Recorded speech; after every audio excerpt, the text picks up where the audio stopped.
1-2. It was late in the evening and the sun was slowly setting in the west, casting its lingering glow onto the land lucky enough to feel its retreating warmth. Two figures could be seen traveling along the road that lead from the border of Kawa no Kuni, river country, to Tanzakugai, a small but lively town that was a fair distance from Konoha. One of the figures was a tall male standing about 6'4". He seemed to be in his early 40s or so, although he carried himself as someone half that age. He had extremely long and spiky white hair tied into a ponytail along with two shoulder-length bangs that framed both sides of his face. Red lines ran down from underneath his eyes to his jawline, and a unique head protector with the kanji of oil was emblazoned across the metallic object firmly rested upon his forehead. This man was Jiraiya, the famed Toad Sage of the Densetsu no Sannin, legendary 3 ninja, a former student of Sarutobi Hiruzen, the Sandaime Hokage, 3rd Hokage, Shinobi no Kami God of Ninja, and the Professor. Jiraiya is also the author of the popular adult fiction book series called Icha Icha and is a self-proclaimed super pervert. The man walking next to him was roughly 5'11" and looked to be in his early to mid-20s. He wore the standard Konoha ninja uniform. A green flak jacket appropriate for his rank along with a short-sleeved and high-collared white coat with red flames adorning the edges that reached just past his knees. He had bright blue eyes and spiky blonde hair with bangs that stretched down to chin length and surrounded both sides of his face. He was considered quite handsome by the female populace of his native village and even beyond that, to the point that some instances of infatuation came from his physical appearance alone. This man was Namikaze Minato, the famed Konoha no Kiroi Senko, Konoha's Yellow Flash, Yondaime Hokage, 4th Hokage, and former student of Jiraiya. The two famous shinobi were on their way back to Konoha after successfully negotiating and signing an alliance with Tsunade no Sato, village hidden in the sand, and its leader the Yondaime Kezukage, 4th Kezukage. Normally, it would be considered strange for a kage of any village to be traveling in such a small party since, whenever it was suitable, he would be accompanied by at least a squad of Anbu or other shinobi of Jonin level. However, this obviously wasn't just any normal traveling duo, with both being kage-level shinobi. The thought of even planning to attack them when they were together would be seen as complete lunacy by a majority of the strongest fighters out there in the elemental nations. They were both considered among the strongest in their own respective generations, maybe even the strongest depending on who was asked, and would only be stronger as a cohesive unit made up by a longtime teacher and student. In short, a protective detail was virtually unnecessary since an attack on the two was practically suicide. Well, Minato, at least we made it to Tanzakugai. Guess we won't have to sleep out on the forest floor tonight, Jiraiya spoke jokingly with a smile and a slight nudge to his pupil's side. Minato let out a small chuckle. I suppose you're right, he replied before looking a little wistful. And even with the Hiraisha no Jutsu, flying thunder god technique, to travel faster, I'd rather take a little time to relax and stay away from the paperwork back home. Celebrating a new alliance by checking into a nice hotel and going to a bar in the town sounds like a perfect excuse, doesn't it? The blonde nudged back good-naturedly. Now you're talking. The Toad Sage exclaimed in enthusiasm. Sake sounded perfect at the moment. Hell, we might even get you lucky tonight, he said cheekily as he smacked Minato on the back, making the blonde slightly buckle in his steps. Soon enough the two shinobi found an adequate hotel and booked a room immediately after entering the decently sized gambling village. It wasn't that much longer after that they went to the best bar near their hotel and unexpectedly met up with a familiar face enjoying her own free time. The person they found in the bar was a woman with blonde hair, of which was tied into a long ponytail that reached down to her lower hip with chin-length strands framing both sides of her face. A diamond-shaped mark imprinted on her forehead and striking brown eyes. If she were standing she'd be about 5'4" with a frame that was covered by a green hori with a kanji for gamble on it. Underneath her robe was a sleeveless gray kimono shirt along a dark obi around her waist and matching her short pants. However, her most prominent features were her extremely sizable breasts, which were about 106 centimeters according to Jiraiya's keen intellect. She's what most individuals would consider extremely attractive. The Toad Sage's eyes lit up in pleased recognition. Hime. It's been a while. I didn't expect to see you here tonight. The woman that Jiraiya called out to was none other than Senju Tsunade, the slug princess and only female member of the Densetsu no Sannin. Along with being the last living member of the Senju clan, she was also the granddaughter of Senju Hashirama, the Shode Hokage, first Hokage, and grandniece of Senju Tobirama, the Niddame Hokage, second Hokage. With her aforementioned role in the Densetsu no Sanin, having the Sandame Hawker as a teacher along with Jiraiya went without saying. Besides those bigger facts about herself, she was also credited by most as being the most beautiful woman in the world, which was of no surprise to those who have gazed upon her. It was also thanks to her efforts in healing and curing poisons that Konoha was even able to win the Second Great Shinobi World War, earning her the title of being the greatest Irionin, medical nin, in the elemental nations. When Tsunade turned to see who called to her, the woman expected to see a debt collector. However, she was instead greeted to the side of her old teammate Jiraiya and his former student and current Hokage, Namikaze Minato. Jiraiya, Minato. What are you two doing here?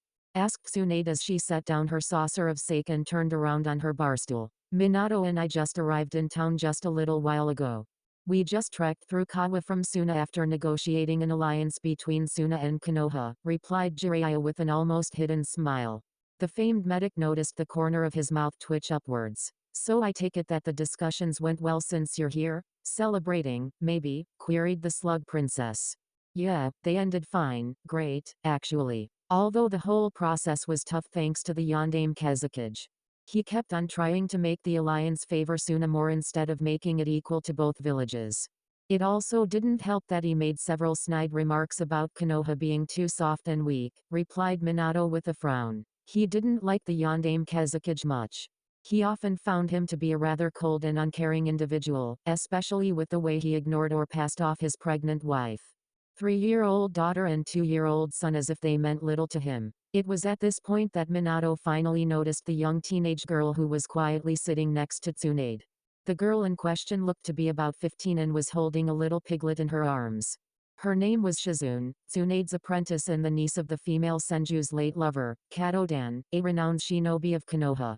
When Minato saw her, he greeted the raven-haired adolescent kindly, causing a slight red tint to appear on her cheeks. Quickly trying to shake it off, she then bowed and greeted him respectfully by referring to him as Hokage-sama. Minato merely brushed off the official reception and told her to call him Minato, not by his title since they weren't currently in Konoha and he wasn't in the mood to be too businesslike. This only caused Shizune to blush deeper at being able to call probably the strongest shinobi alive in such a familiar way. The two males then went to sit down next to their new company with Minato sitting in between both of the older shinobi. Once both were secured on their own bar stools, Tsunade continued the conversation. So, who's looking after the village while you're away? Please tell me you didn't leave the village in the care of those old fossils Kaharu, Hamura, Danzo or anyone else on the council, she asked. She never did like those 3 power-hungry old farts, what with them acting like they knew better than everyone else no matter the situation, and would often try to usurp the authority of others. Especially the Hokages if they didn't agree with his decision. While they couldn't officially do anything, they could definitely bring on the guilt and play on people's emotions to get the rest of the council to change their minds. Danzo was reputably exceptional at doing so. Nah, we left Sensei in charge until we get back, said the white-haired male. Tsunade nodded absently while twirling her saucer. So, Minato, how is life being Hokage? She asked before taking a savory sip of her sake. The younger blonde clicked his tongue in an exasperated fashion. Hard. Especially with all the paperwork I have to do and all the meetings I have to attend with the council. It doesn't leave me any time for a social life either, replied Minato as he took a sip of his own freshly ordered alcohol. What about that cute little redhead Anbu girl from Uzushiogakure, village hidden by whirling tides, you were seeing? Kushina, wasn't that her name? Jiraiya inquired with his chin being held by a calloused hand. It kind of didn't work out. I wanted to start a family with her, but 2 years ago she told me that she wanted to focus more on her career rather than having a relationship, Minato answered with a heavy sigh. Sorry to hear that, brat, Jiraiya said regretfully. He personally thought they were doing well, but sometimes it just wasn't meant to be. Minato only brushed Jiraiya off, saying that it was okay and that he was over her anyway at this point. So drawled and now slightly tipsy Tsunade, I guess that means that you're back on the market for all those eligible ladies out there who want to be the next Mrs. Namikaze, she finished with a smirk. I guess you could say that. And would you be among those ladies, Tsunade? Asked Minato with a small and playful smirk as he took another sip of sake. Ha! You wish, brat, laughed Tsunade as she took another large sip of sake from her saucer before refilling it.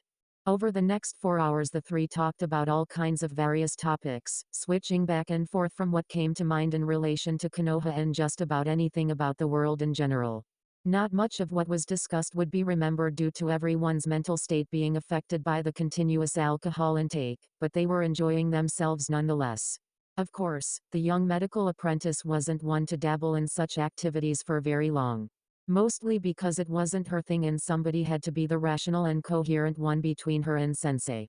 That's why Shizune had left 2.5 hours prior to take care of the piglet at her own shared hotel room before turning in for the night. As she left the bar's doors she could only hope that the three would behave themselves since sticky situations weren't afraid to rear their ugly heads into the lives of eccentric shinobi. Especially of those where alcohol was involved. Just past the 4-hour mark Jiraiya had passed out drunk on the bar counter with drool leaking carelessly from the corner of his mouth. Tsunade and Minato continued to talk with one another, however, and easily ignored the snoring and drooling Toad Sage. As they talked they continued to down more sake, becoming so intoxicated that the two cage-level shinobi began to flirt with one another. You know, Tsunade, I had the biggest crush on you when I was a genin, Minato slurred, wobbling a bit even in a seated position. Tsunade snickered slightly with an immediate hiccup following. Well, I'm honored, Minato-kan, Tsunade replied in the same fashion. The two continued to flirt back and forth like this until Tsunade suddenly said, maybe we can have our own little party back at my room to celebrate Konoha's new alliance with Suna. Giggled a fully inebriated Tsunade like a little schoolgirl. Lead the way, Hime said the equally intoxicated Hokage. Soon enough, the two drunken shinobi staggered away from the bar, leaving the passed-out Jiraiya to his lonesome as he let out a few lecherous giggles from an apparent dream he was having. He would later be promptly thrown out on the street soon after they left when the bartender decided to close up. The two blondes reached Tsunade's room at the same hotel where Minato and Jiraiya were staying at and entered the room. The instant the door was closed they quickly and drunkenly began removing each other's clothing and proceeded to examine one another in a disorderly yet heated passion.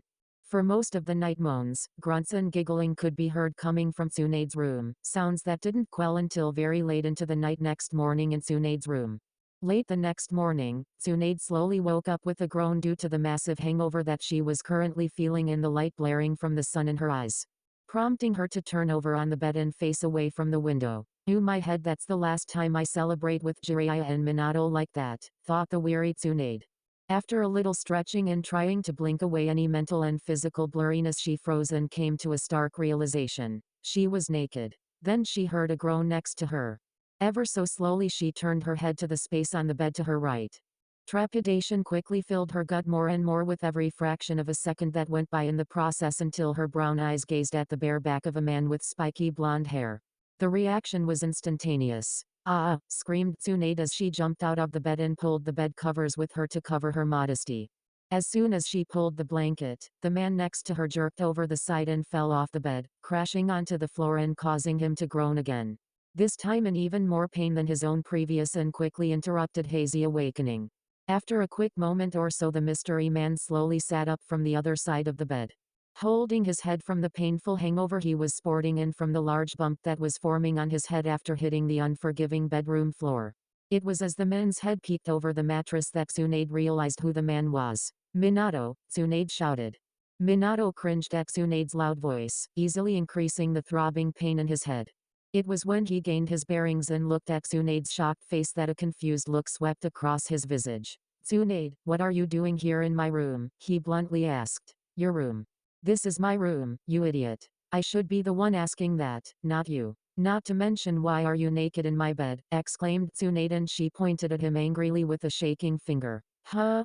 Sounded Minato as he looked down at himself and saw that he was indeed naked as a jaybird. Upon realizing this the young man's face turned bright red before he quickly grabbed a nearby pillow to hastily cover little Minato. What happened last night? The last thing I can remember is the two of us drinking and talking while sensei was passed out. Minato groaned as he held his head from the lingering pain. The last thing I remember was Tsunade drawled as she tried to remember what had exactly happened. When the memory hit her, their activities came back in a series of fast flashbacks, making the female Sannin suddenly turn bright red in embarrassment just like her fellow blonde. Weirdly enough, as Minato watched Tsunade's face turning various shades of red, he too began to remember what they did last night, causing him to blush even brighter than before, if that was even impossible. Quickly enough, an angry Tsunade focused all of her attention at Minato and pointed accusingly at him. "You damn bastard. You took advantage of me when I was too drunk to think straight." Minato broke out of his momentary embarrassment. "Me? I wasn't the one who was flirting like a hormonal fangirl at the bar. You were the one who started it all," Minato retorted defensively. "Don't you dare try and blame me. You admitted it yourself that you had a thing for me since your Genin days last night. That's why you decided to take advantage of me when I was vulnerable. Hey now, I wasn't the one who invited me into your room. It was all your idea to come here, so if there was anyone who was taken advantage of, it was me. You had your way with me like some doctor and patient roleplay in the bedsheets against my will." For the next 10 minutes the two continued to try and place the blame on one another, but eventually they reluctantly agreed that it was both of their faults. It wasn't long at all that they then hurriedly got dressed and decided that they would keep what happened a secret between the two of them, especially from a certain super pervert they both knew. If Jiraiya ever found out, he would never let either of them live it down and would most likely become another installment in his next book. After a few minutes, Minato quickly left Tsunade's room and decided to head back to his own on a lower floor, hoping that Jiraiya hadn't woken up yet. That is, if his sensei made it back. Just as he was about to open the door, an all too familiar voice cried out to him. "Hey, Minato." When Minato turned around, he saw his sensei coming towards him from the stairs leading to the ground floor of the hotel. Jiraiya continued. "Glad to see that you're up. I figured you'd still be sleeping like a stone from all the fun last night. You were about to come look for me, weren't you?" Jiraiya asked as he came up to the blonde. "Ah yeah. That's right, sensei," Minato let out nervously while secretly and immensely glad that Jiraiya apparently didn't make it back to see that he was absent from their shared room. The Toad Sage's face then gained a skeptical and semi-serious impression. "It seems that I was left passed out in the bar by myself. I was even thrown out on the street where I just so happened to wake up a little bit ago." Jiraiya narrowed his eyes at the young Hokage. "So why didn't you bring me back to our room last night?" "Well, you see, the thing was stuttered out a nervous Minato as he tried to come up with a believable excuse, and failing quite miserably at that if his facial expression alone was anything to go by. It was at this time that Jiraiya detected a certain scent coming from the young man's person. "Minato, what's that smell coming from you?" Jiraiya closed in uncomfortably close and began to sniff his clothes. "Is that perfume?" he asked curiously. Minato began to get even more nervous as he silently cursed himself for not showering. It was extremely easy to deduce that he must have gotten some of Tsunade's perfume on his clothing when they were becoming familiar with each other. He knew that if his sensei recognized the smell, he would quickly understand what happened last night, something that Minato was confident would end his time among the land of the living. To only affirm Minato's growing fears, a knowing and very perverted smirk appeared on the Toad Sage's face. "Listen, sensei, I can explain," began Minato as he tried to dig up anything from his reliable intellect to get him out of this situation. "What's there to explain?" Jiraiya exclaimed with a surprising amount of gusto. "You got lucky with some hot young lady from the bar last night, didn't you, brat?" he asked with his smirk growing in confidence. "Huh?" was Minato's intelligent response, not expecting this sort of response from the older man. "Well, maybe in hindsight it shouldn't be all too surprising. Come on, Minato, I can smell the perfume coming off your clothes. There's no need to hide your manly triumph. If you had just told me that from the start, I would have understood. So who is she? Was it that smoking hot barmaid that winked at you last night when she served us our drinks? Or was it one of those sexy young ladies at the nearby table who were eyeing you? Come on, you can tell me," probed the massively grinning Jiraiya as he nudged his elbow into Minato's side proudly, wanting to hear all the details for his next book. "Ah, yeah, you're right, sensei. I guess I can't hide anything from you," Minato responded after a moment before letting out a silent yet huge sigh of relief. Jiraiya was getting a little too close for comfort there. "So are you going to tell me all about how it was or who you were with?" Jiraiya continued to nudge Minato even more, hoping to get as much details as possible and grinning like the pervert he proudly was. Deciding to change the subject quickly, Minato acted fast. "Maybe later, sensei. How about we get going? If we leave now, we can reach Konoha before nightfall. Minato took the initiative by heading towards the stairs where Jiraiya thankfully followed. As they walked down the steps, Jiraiya, in his full-fledged super pervert mode, followed closely behind him trying to get any juicy information. Come on, brat. You gotta give me something. Is she a blonde, a brunette, maybe even another redhead? Is she a moaner or a screamer? At least tell me if I know her. Come on, at least give me that, Jiraiya pleaded. Minato just ignored his sensei's wishes, all the while thinking, if only you knew, sensei. If only you knew. 1 month later. Tsunade was lying down on a bed in a hotel that she and Shizune have been staying at for a while, with the latter using medical ninjutsu to run a medical scan on her master. The medical apprentice's hand was resting above Tsunade's navel and sending small pulses of chakra to examine any irregularities. She was doing this not only because her abilities were critically needed right now, but also because she was the only one that Tsunade trusted without question. After Shizune finished her scan on Tsunade, she confirmed what Tsunade believed when she realized that she missed her period. She was pregnant. Tsunade bolted up from her laying position and quickly started to put on her clothes back on. When I find that bastard, I'm going to kill him, revive him and then kill him again. Tsunade angrily raged in her mind, her face obviously conveying the roaring emotions without even trying to hide them. Shizune, get ready to leave. We're heading for Konoha, Tsunade ordered heatedly. This of course shocked her apprentice, but it wasn't due to her master speaking in such a way at her.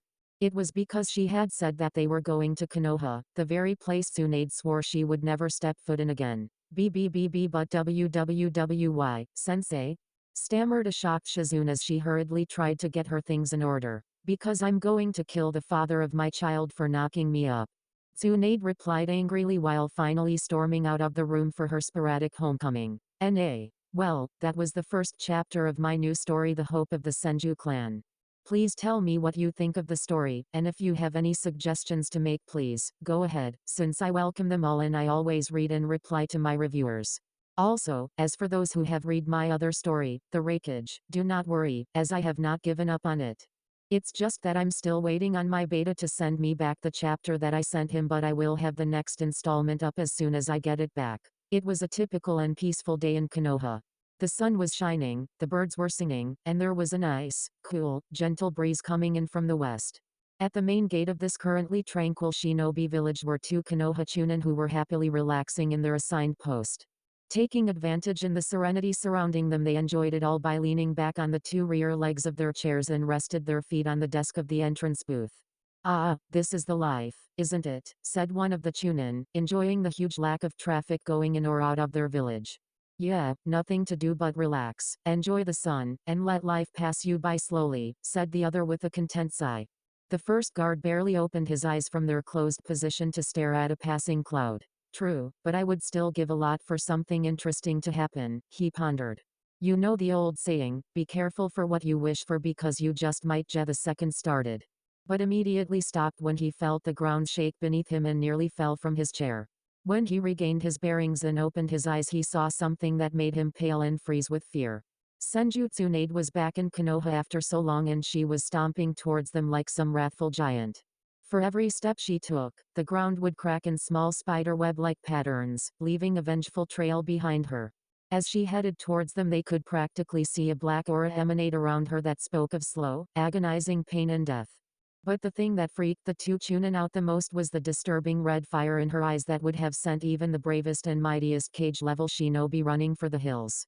Scurrying behind Tsunade was a young teenage girl with short black hair who was carrying a small piglet in her arms. She seemed to be trying and failing to calm down her vengeful master with her unheard and frantic words, but they looked to be for naught. As she and Tsunade passed by the chunin, they saw that they were staying on the main path heading towards the Hokage Tower. They also could have sworn they heard Tsunade saying something about killing some poor bastard along with all the different ways she was going to do it. As her form disappeared and joined the general populace in the distance, the 2 trained soldiers of Konoha quickly broke out of their stupors. The second chunin paused before saying, "Didn't I tell you to be careful what you wish for?" The first just nodded dumbly and said, "Who do you think pissed her off that much to come back here?" "I don't know, but may Kami have mercy on his soul, for Tsunade-sama will not." Both men shivered at the thought of what the famed Senju Kunoichi would do to her unfortunate target and began to silently pray for the man who was about to painfully enter the next life at the hands of a vengeful slug princess. They could only imagine what would have also happened if they asked her to sign in the logbook, in the Hokage office. Minato was currently sitting at his desk discussing some matter about the village with Hiruzen and Jiraiya who were sitting across from him. However, their talk was cut short when he suddenly felt a chill run down his spine, causing him to visibly shudder. It was easy for the Toad Sage to notice. "Hey, Minato, are you okay? Something wrong?" "I don't know." He looked to be deep in thought. "I just felt as if someone had walked over my grave," he replied. Before either Hiruzen or Jiraiya could reply to Minato's comment, they heard loud noises coming from the other side of the double doors to the office. "I don't care if he is in a meeting with Kami himself. I'm going in there and you can't stop me," shouted an angry female voice that was unfortunately familiar to the three men. Immediately the three started to hear various noises coming from behind the closed doors. There seemed to be some scuffling, random things breaking and maybe even bones breaking, a man screaming in pain and a woman screaming in abject horror. Even after years of violent experience under their belts, none of the men were prepared when the double doors were knocked off of their hinges due to one of the Anbu guards from outside being thrown into it with a righteous fury. The elite shinobi then continued his flight and smashed through the window that was behind Minato and overlooking the village. The double doors chasing after him towards the streets below and causing the three men in the office to duck for cover. As they raised their heads after a moment, they were greeted with a sight that would have put the Shinigami to shame. A vengeful-looking Tsunade with fires of unholy rage burning around her form and licking away at the ceiling. The sight was made all the worse for Minato since Tsunade locked her eyes firmly onto him. Minato could swear that if looks could kill, he'd be nothing more than a smoking crater where he sat. Behind Tsunade, the three men peered out into the waiting hall outside the Hokage office and observed her path of hell. The place looked as if a bomb had gone off with cracks, dents, and holes on the floor, ceiling, and walls. They saw the secretary desperately run and disappear around the corner, trying to get as far away from the walking hurricane as fast as humanly possible while the other Anbu guard was groaning in pain on the floor. None of the men could blame him since he now looked like a human-sized pretzel with his arms and legs clearly being broken and bent in a position that were simply not natural. They would do good to remember to send him a card and some flowers in the hospital. Directly behind Tsunade was Shizune, who had grabbed onto the back end of the Senju's green hori in a futile attempt to hold her back. Since the young medic nin's sandals were continuously being dragged along the debris-ridden floor, the men guessed any of her efforts were no match for her master. Tsunade finally ended her hunt when she raised her hand and pointed accusingly at the blonde Hokage. "There you are, you bastard. When I get my hands on you, I'm going to rip out your balls through your ass," roared the furious Senju, causing the three men to subconsciously take a step back in fear and cover their manhoods at the mental image their minds had conjured up. Suddenly, two more Anbu who were hidden in the rafters of the office appeared in front of Minato to protect their Hokage. "Tsunade-sama, please stop your advance towards the Hokage or else we'll have no choice but to use force," spoke one of the Anbu, but froze mid-word when Tsunade locked eyes with him and saw nothing but promises of pain, suffering, and a dash of living hell on earth in those honey-colored orbs. Tsunade turned her glare to the second Anbu and the man could swear that her eyes were drilling holes into his head. She then spoke in a tone that all but guaranteed pain and death if he did not listen and obey. "If you and your friend here know what's good for you, the both of you will move and stay out of my way. Because if you don't, I will do far worse to you both than what I did with your friend back there when he tried to stop me." Without removing her gaze from them, she pointed back at the still groaning Anbu behind her that was now a human pretzel, "In which case by the time I'm done with you, the medic nins won't be able to tell the difference between your asses and your heads and you will both be choking on your own balls." When the two Anbu looked at what had become of their comrade, they quietly gulped behind their masks, looked at one another, and deeply pondered their choices. The first option was to try defend their Hokage with their lives like any true Anbu member. But of course they would most likely be killed or suffer a worse fate than the one their twisted comrade had endured. The second choice was that they could move aside and let Tsunade through, where she would proceed to dismember and most likely kill their Hokage, but they would live. The choice was clear. The two Anbu silently nodded in agreement, and as if they could read each other's mind, they turned to Minato, who was looking at the in silent curiosity before they spoke in strange unison. "Forgive us, Hokage-sama, but we enjoy living too much and having our body parts the way they are now. spoke the two anbu together, at which point they both used a shunshin to get the pretzel-shaped anbu and then used it again to make their escape. None of their comrades would blame them. Cowards, the both of them. What happened to protecting and serving the Hokage with your lives? Minato thought angrily. Although at the way that Tsunade was looking at him he was starting to think that the two shinobi might have had the right idea, since he was wishing that he was anywhere but his office at the moment. As Tsunade walked towards Minato with the intent to reach over his desk and begin wringing his neck, Jiraiya bravely or foolishly, depending on who was asked, placed himself between Minato and the wrathful Senju. Hey now, Hime, calm down and tell us what's going on? I don't know what you think Minato did to you, but I really think he's gotta be innocent. He's been here the whole time and he would never do anything that would get you this mad at him. I know him better than that, said the Toad Sage, really hoping he would be able to calm his angry teammate down. Although as he tried, he recalled only one other time ever seeing Tsunade this mad, the one time he ever peeked in on her when she was in the Konoha hot springs. Here the whole time except for that night at Tanzakugai where he got me drunk and we spent the night at that shitty hotel where he knocked me up, shouted the surprisingly angrier medic. Huh? Jiraiya muttered as all sounds ceased around them. He honestly couldn't quite believe what he just heard and was soon joined by Hiruzen and Minato, who were equally gobsmacked. Are you all deaf or are you too thick-headed to understand? Well, here it is, plain and simple so that even you dumbasses can understand. The other three were still frozen. That bastard student of yours got me pregnant, she roared at her teammate. This of course got an immediate reaction from the famous shinobi. Hiruzen's eyes grew to the size of saucers on his wrinkled face as his jaw hit the floor. Jiraiya was doing a perfect imitation of a gaping fish since his brain had shut down, simply not being able to compute what his ears just absorbed. Minato, he just fainted. Shizune couldn't blame them since she was in the same boat when she found out. To say that the medical apprentice was shocked when her sensei told her that she had slept with the Yondaime Hokage and was now carrying his child. Something that many women all over Konoha would have loved to have done, would be like saying that Jiraiya was only a little perverted. Tsunade-sama, please calm down. All this stress can't be good for the baby, Shizune pleaded gently at the end. Surprisingly, this comment seemed to have gotten through to Tsunade. She paused to gather her thoughts and started to calm down a bit after taking a deep breath. Quickly Hiruzen got over his shock and went over to Minato to awaken the young Kage. When Minato's eyes started to open up, his predecessor helped him up onto his feet before the male blonde looked towards the cause of all the excitement. Why you're pregnant? Minato barely uttered above a whisper, the shock still clearly in his system. Isn't that what I just said, you idiot? Tsunade retorted with gritted teeth, severely wanting to gauge his eyes out with a blunt senbon while simultaneously trying to control herself. But why you can't be, I mean, Minato stuttered. The incident? There's no way that you got. Tell that to my fucking uterus, you bastard. Bellowed Tsunade as she took a step around Jiraiya, who was still doing his fish imitation, towards to Minato as her murderous intent returned full force. Tsunade-sama, please, begged Shizune. The dark-haired girl was fearful of what the stress would do to not only the baby but to her sensei as well. Even the little piglet Tauntaun was trying to get her master to calm down by biting and pulling at Tsunade's high-heeled sandals. These actions started to calm herself down once more as she tried taking even more deep breaths followed by mentally counting to 10. It was at this point that Jiraiya's brain started to reboot before he quickly appeared in front of Minato on bended knees and started crying tears of joy. Minato, my boy.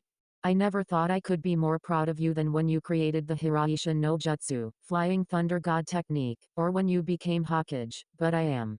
You have surpassed me yet again and did what I could never do. You slept with Tsunade, exclaimed the crying Toad Sage as the twin rivers of proud perspiration continued to flow down his cheeks.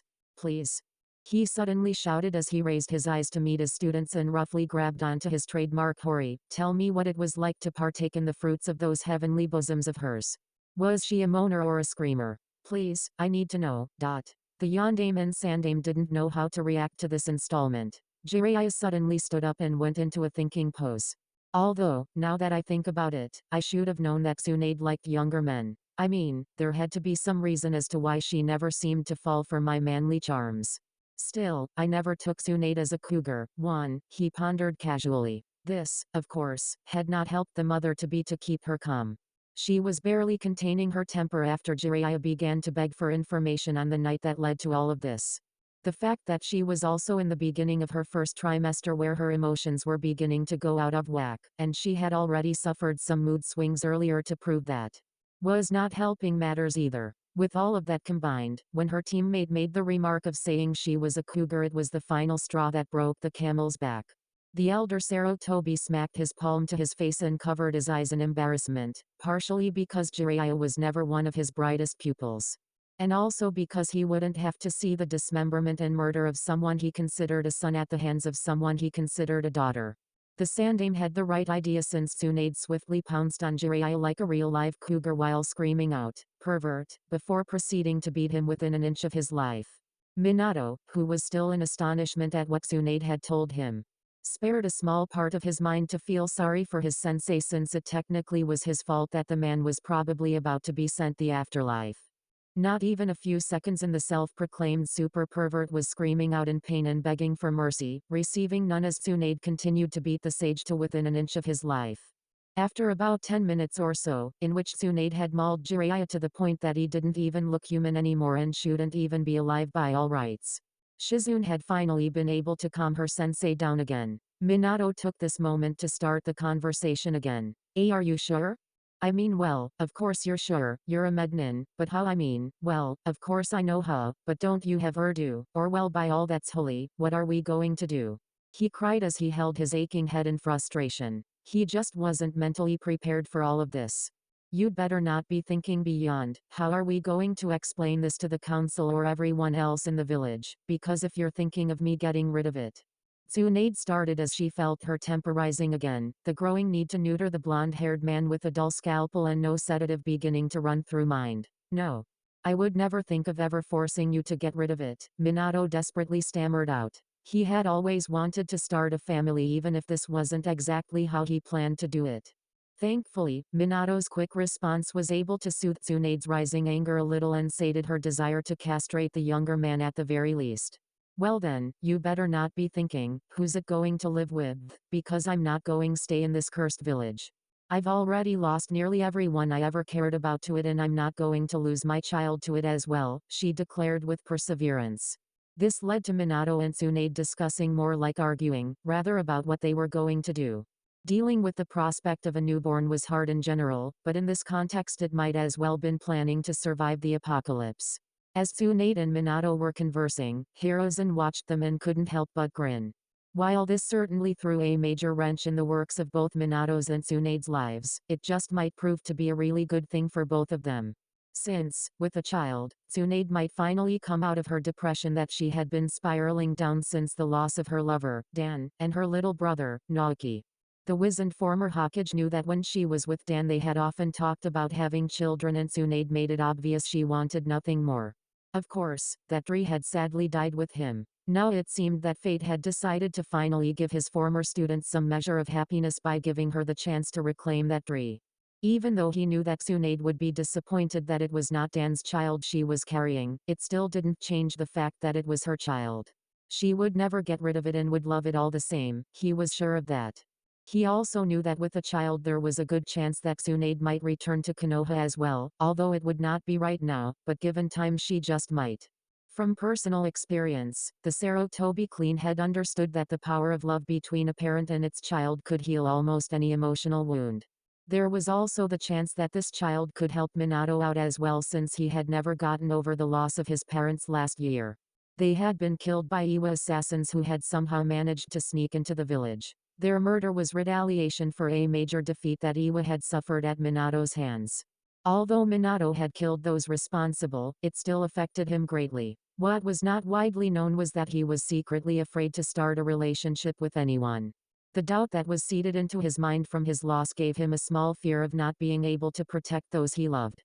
After the event it had taken quite a while for Jiraiya to get Minato out of his depression, but the blonde had never been the same. His and Tsunade's future child might be exactly what he needed to heal any lingering wounds to his heart.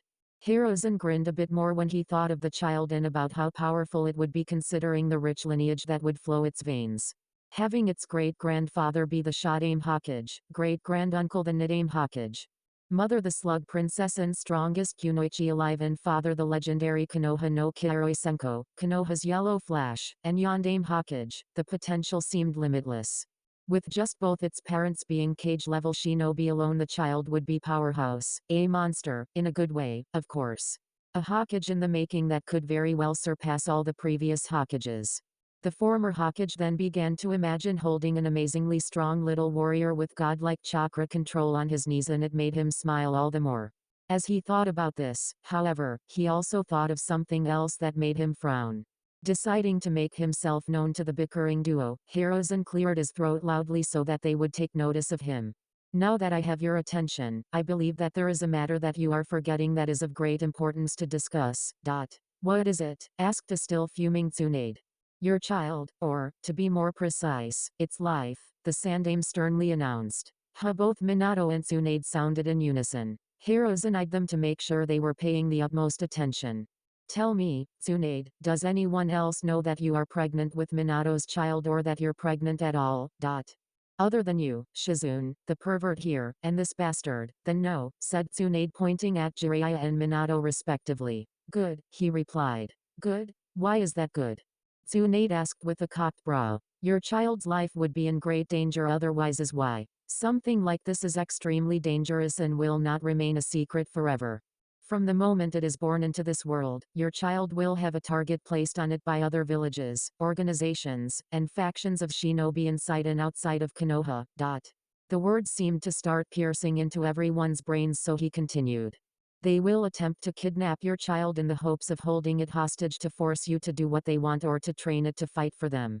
Other villages may just kidnap it and use it for breeding to rebuild the Senju clan in their territory, because even today your clan's power and prestige is still well known and respected all over the elemental nations. Many villages would love nothing more than to have that at their disposal. Those very villages and organizations may even decide to send assassins and have your child killed to prevent the very same thing from occurring here in Konoha.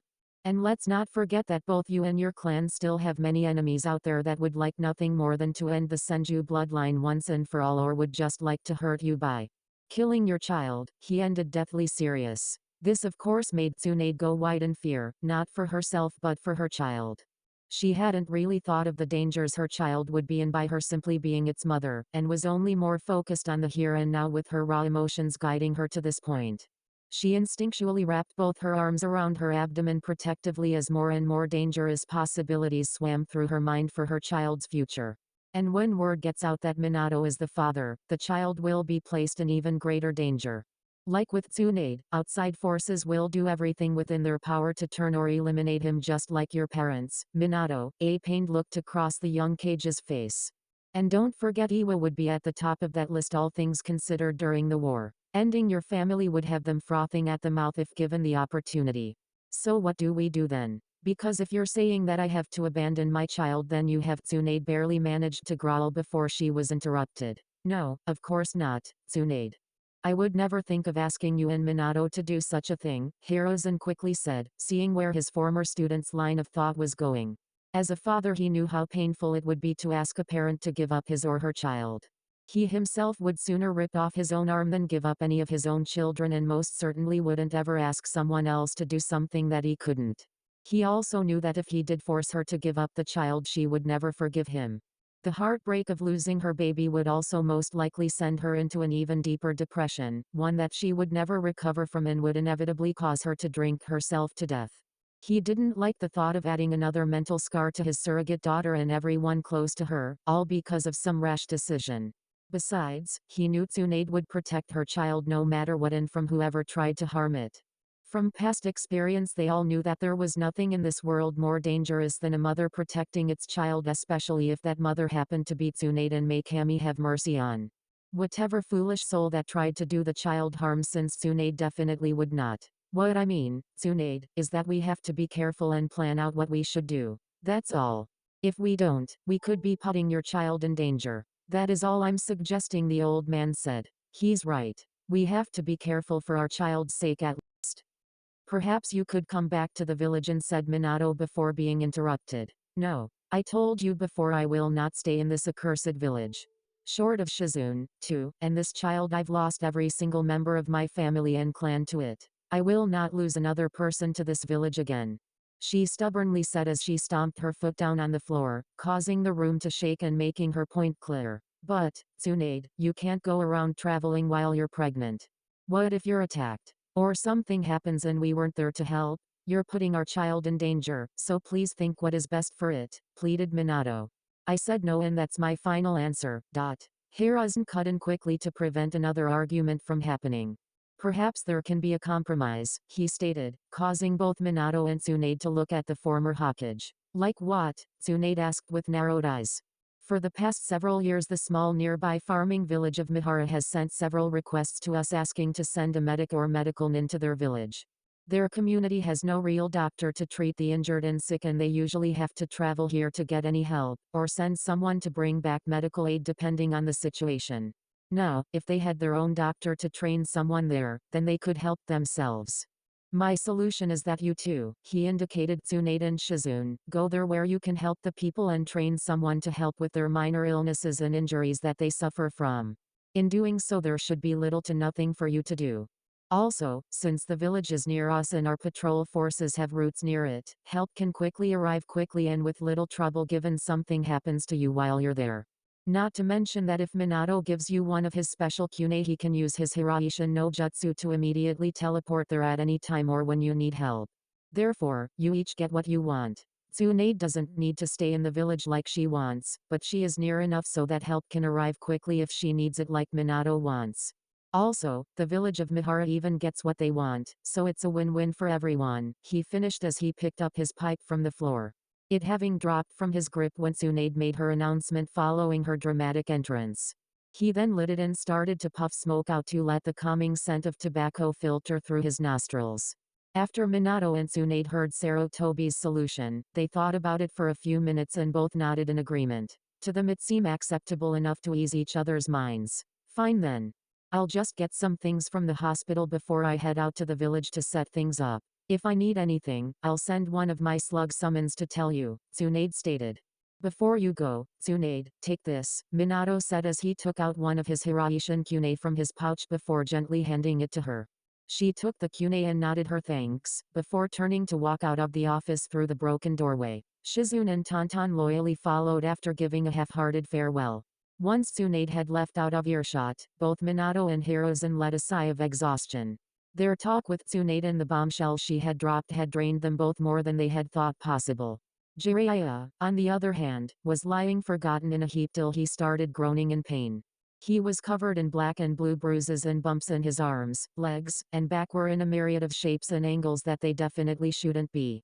Both Minato and Hiruzen wondered how the super pervert was even alive after what happened to him and if he had some kind of Kekkei Genkai, bloodline limit, that was the source of his ability to survived that kind of beating. Hell, with all of his past beatings over his numerous peeping sessions this only supported the possibility.